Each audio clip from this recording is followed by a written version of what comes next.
1990 NBA draft, the New Jersey Nets select Derrick Coleman from Syracuse. So Derrick Coleman is the selection, surprising almost nobody. Derrick from Syracuse University, went to high school at Northern in Detroit, Michigan. He's 6'9", 230 pounds, and what can you say? He has great skills. He's an all-around basketball player, and the Nets can't really go wrong, everything considered, with a player of this caliber. Well, you know, the one thing I like about him, he runs the floor, he can pass the basketball. He's going to become a better offensive player in the pros because it's a more wide-open game. But if you watch him outlet the ball on a rebound, he can throw it both right and left-handed. I think this kid is going to be a very good NBA player. One of the things I like about him, Bob, is I like to look at a guy and his improvement.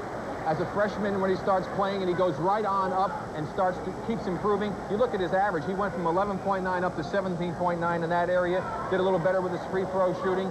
This is the kind of guy you like to have. Now you look at his strength and weakness. His strength's unlimited pro potential. Everybody agrees on that. The weakness, consistency through career, that's always a question. He's been playing 35 games a year in college and, of course, now coming into the grueling NBA. But you'll take a look that he can stick it from outside, particularly around 15, 16 feet if he needs to. But his game is power inside. Well, he can run, too, and he can do all the things you want a pro power forward to do. You're going to see him here. He can deliver around the basket, finish it with power, right, left hands. He can put it on the floor, take the ball behind his back. He's a very, very talented young man. Bob, the one thing you have to do when you draft a player like this is you got to say, will he play against Orlando and Charlotte, and not to say anything about those two franchises, they're up and coming, like he will play against the Lakers and Chicago. Those are the things you got to have. The 1990 NBA draft, the Seattle Supersonics select Gary Payton from Oregon State. There is Gary Payton. He is 6'4". He is an excellent guard who played at Oregon State, and most people really believe that this young man has tremendous leadership qualities, which is one of the things, as our fellows told you here, that the Seattle Supersonics are going to be looking for. He averaged 25.7 points per game during the 1989 and 90 season at Oregon State, and he is the #2 player selected in the 1990 draft. So not surprising you fellas at all. No, it really doesn't. Doug, I get back to you. Take a look at Gary Payton. And I said earlier about Coleman, he's improved every year that he played. Some numbers for Gary Payton: 12.5 points, 14.5 points, 20.1, 25.7. This is a guy that's getting better. When you look at his strengths and weaknesses, he's a great passer, ball handler. He has tremendous confidence. This guy may be the best talker in the draft this year.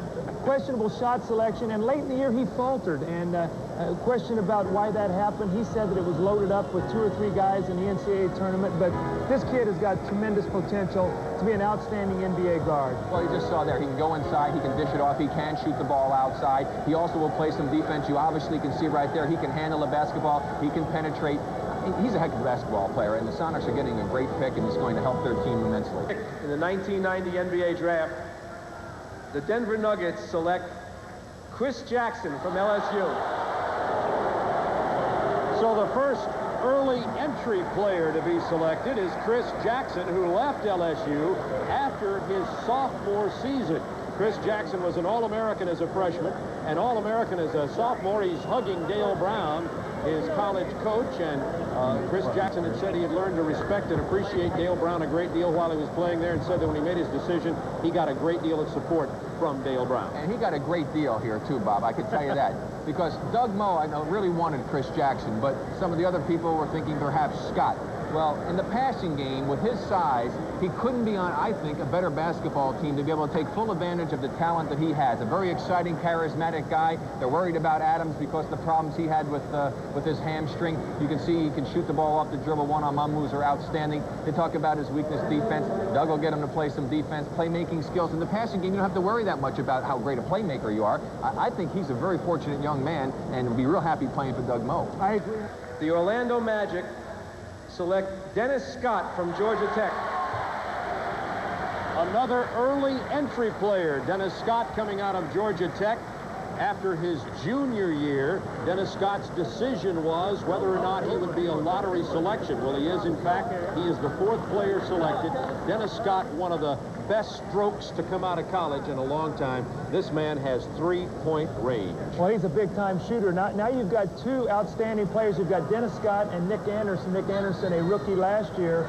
So the Orlando Magic have two very, very good young players now that they've added to the organization in the last two drafts. You know, a lot of people have talked about the fact that perhaps they might go ahead and want to go for a big guy, but a guy like Scott who can fill it up, shooters are really at a premium. Also, the Magic don't figure they're going to finish real high up in the standings next year, so they're going to get another shot to perhaps go for next year's draft where there might be some big men who will be available. You see, they say weakness, ability to control weight. Well, I can tell you, when you make the kind of money that he's going to be making and he wants to go ahead and have a chance to be a star, he'll lose the weight. He lost it going into into his last year at Georgia Tech, and I think that he will get the weight down. I mean, this is a guy that has a tremendous future in the NBA because, again, pure shooters are just a dying breed. They've got to get more of them. Fifth pick in the 1990 NBA draft, the Charlotte Hornets select Kendall Gill from Illinois. There is Kendall Gill from the University of Illinois, the fifth pick in the 1990 draft. Kendall Gill didn't play in any of the postseason tournaments, but he certainly had himself a good career at the University of Illinois. Some people wonder how his intensity and aggressiveness will be in the NBA, but of course that's always a question with a young man coming out of college. He's 6'4", 190 pounds, averaged 20 points a game for the Illini in the 1989 and 90 season. So Kendall Gill, here's a look, Doug Collins, at his strengths and weaknesses. Maybe not a great outside shooter. Well, he's going to get better. The one thing I like about this young man, he went to the University of Illinois. He was a skinny kid. He lifted weights. He got stronger. He got better every year. Rick will go through his stats here, but we talk about the progression of a player. Every year this kid got better, and on top of that, his team won. And I think that's one thing. When you're getting in a situation of an expansion team, you want a guy who is a proven winner. I really like this young man. Well, you say they questioned the shot. You saw pretty good form just watching it right there. Nice follow-through on it. You see he can go inside. He can come in and get on the boards and do some hard work inside there as well. I mean, he's a fine player, a fine athlete, a guy that with some work, you can go ahead and make the transition into a point guard. Also play the two. He'll work on the shot, a hard worker. 4 points, 10 points, 15 points, 20 points. Again, that nice upward progression you like to see. Unfortunately for LA, you were not available 8th. What about the Charlotte Hornets? Well, I'm looking forward to going to Charlotte because they have a good nucleus of ball players, a great coach in Gene Littles, and I'm looking forward to playing with Rex Chapman and J.R. Reed, who really should be in this draft right now. Kendall, your parents were in there smiling and beaming. You came up here with a lot of poise and presence. So you know you're going into a tough situation. Your thoughts about going in this position right here, what it means to you now? Well, first of all, I thank God for giving me the talent to be considered to play in the NBA. I think I'm going into a good situation because the team is right on the brink of winning, and you know, I'm just really looking forward to playing in the NBA.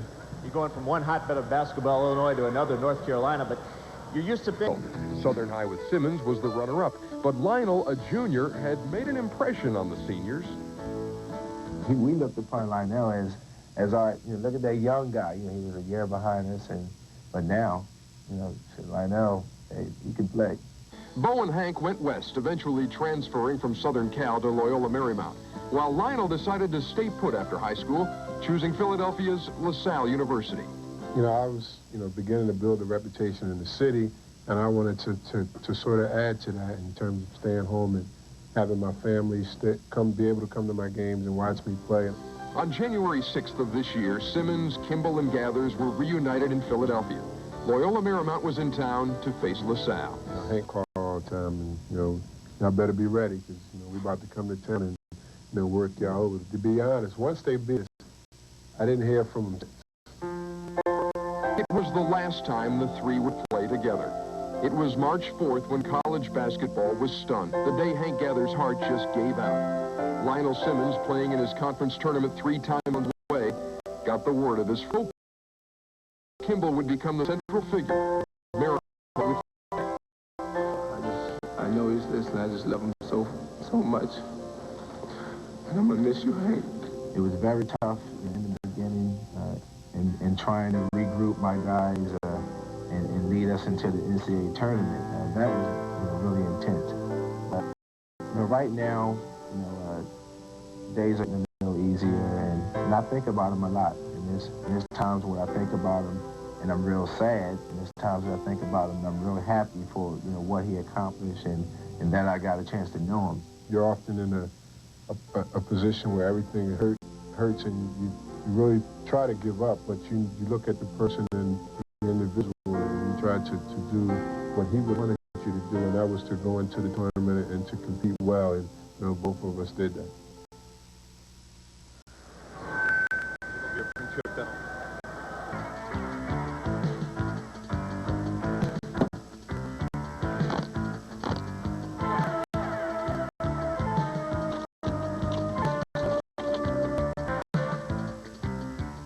Good evening, Ms. Roberts. The men you're looking at